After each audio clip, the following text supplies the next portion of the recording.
मुझे अपने आसिफ के लिए बहुत प्यारी और शरीफ घर की लड़की चाहिए। ऐसी लड़की ना हो ना कि जिसके एक एक दो दो बॉयफ्रेंड्स हो। शादी शादी एक ही बात ही रट लगा लिए। अरे कह दिया नहीं करनी शादी मुझे। ये तो समझ में नहीं आता कि कमल को मुझसे और मेरी बच्चियों से कोई जाती दुश्मनी है, क्या मसला है?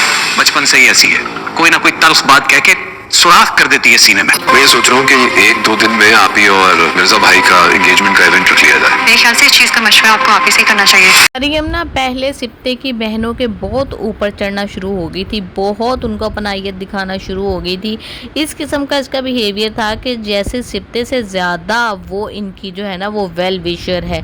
लेकिन इन बहनों ने जब इसको मुंह पे लगा लगा के चपेड़े बताया है कि you are nothing for us, अब इसने बिल्कुल ही दूसरा रुख इख्तियार कर लिया है कि यानी कि अब अपनायत शो ही नहीं करती। चाहे सिप्ते कोई भी बात करे तो वो कहती है हाँ अपनी आप ही से पूछ लो, हाँ अपनी आप ही से पूछ लो, हाँ जिसका काम है उसी को साजे।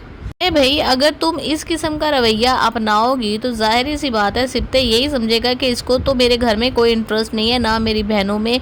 और फिर बहनें भी बढ़ा चढ़ा कर जिस तरह से बातें करेंगी वो बातें उसके दिमाग में गूंजती रहती हैं ऑफिस से आते और जाते हुए रास्ते में।